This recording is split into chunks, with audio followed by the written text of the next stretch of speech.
ఆంధ్రప్రదేశ్కి సంబంధించి శాసనమండలి స్థానానికి ఎన్నిక ప్రకటించింది. కొంతమంది రాజీనామా చేయడం, ఆ ఎన్నిక అనివార్యం అవడంతో నోటిఫికేషన్ వచ్చింది. దాని మీద సుమారు ఒక 60 మంది వరకు అభ్యర్థులు పోటీ చేస్తున్నారు. సుమారు 10 నామినేషన్ రిజెక్ట్ అయ్యి పోటీలో 35 మంది ఉన్నారు. ఇవాళ పెద్దలు శాస్త్రి గారి ఆధ్వర్యంలో రావులపాలెంలో పోటీ చేసిన అభ్యర్థులతో సమావేశం ఏర్పాటు చేస్తున్నారు. ఈ సమావేశంలో అనేక అనుమానాలు అపోహలు ఉన్నప్పటికీ కూడా ఎన్నికల సంఘం తీవ్రంగా కొన్ని అంశాల్లో విఫలమైంది. కాబట్టి అభ్యర్థులు కొన్ని చోట్ల ఫిర్యాదు ఇచ్చినప్పటికీ చర్యలు తీసుకోకుండా అసలు స్టార్టింగ్ ఎన్నికల ప్రక్రియ మొదలైనప్పుడే శాంపుల్ నామినేషన్ ఎట్లా నామినేషన్ చేయాలి, ఎట్లా సిగ్నేచర్ చేయాలి, ఒక ఎంక్వైరీ కౌంటర్ కానీ ఎంక్వైరీ కౌంటర్ కానీ ఈ అభ్యర్థులకు దశాదిశాలు నిర్దేశం చేసే అధికారులు కానీ లేకపోవడం కారణంగా చాలా సమస్యలు ఎదుర్కొన్నారు. మరీ ముఖ్యంగా పిఠాపురం నియోజకవర్గం మున్సిపల్ కమిషనర్ గారు మరి మోహన్ రావు గారు అఫీషియల్గా సచివాలయంలోనే గ్రామ పంచాయతీ సచివాలయంలో కూర్చొని విచ్చలవిడిగా కూటమి అభ్యర్థి గెలుపు కోసం ఆయన పనిచేస్తూ మీడియాలో కానీ ఫోటోల ద్వారా కానీ ఎవిడెన్స్ రిటర్నింగ్ ఆఫీసర్ ఏలూరు ఇచ్చినప్పుడు కూడా ఎన్నికల సంఘం చేతులెత్తేసింది. కనీసం నోటీస్ ఇవ్వలేకపోయింది ఆ మున్సిపల్ కమిషనర్ గారికి, కనీసం వారిని వివరణ అడగలేకపోయింది. యాక్చువల్గా గైడ్ లైన్స్ తప్పి అభ్యర్థులకు ప్రచారం జరుగుతున్న సందర్భంలో ఆయన సస్పెండ్ చేయాల్సిన సందర్భంలో కూడా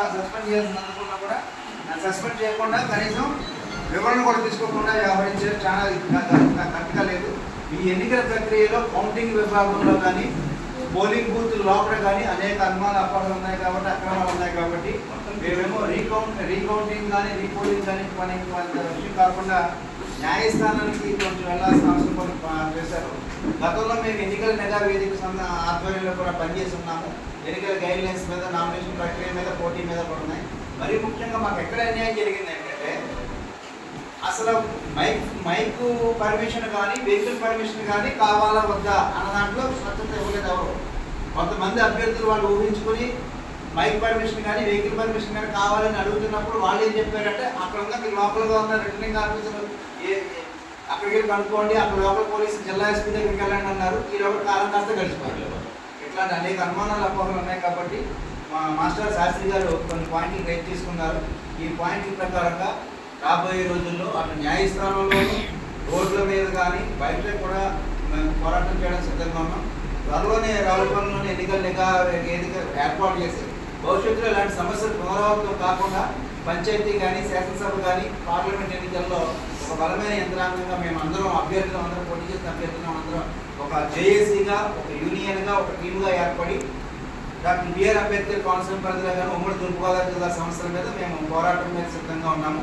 రాబోయే రోజుల్లో మేము అందరం కలిసినట్టుగా పనిచేస్తాము. అయితే ఇంకొక మాట చెప్తా ఉన్నాం, రాజకీయ పార్టీలు వాళ్ళ ఎన్నికల వాళ్ళే అన్నట్టుగానే ఉంటుందా, ఇది మాకు వచ్చిన పండుగగానే వాళ్ళు భావిస్తున్నారు తప్ప ఇండిపెండెంట్ అభ్యర్థులు కానీ చిన్న చిన్న పార్టీల విషయంలో కానీ కనీసం రిటర్నింగ్ ఆఫీసర్ కానీ బయట ఉన్న మీడియా మిత్రులు కానీ పెద్దలు కానీ ప్రజలు కానీ గమనించకపోవడం వల్ల మా వేదన అరంజీవతం అయిపోయింది.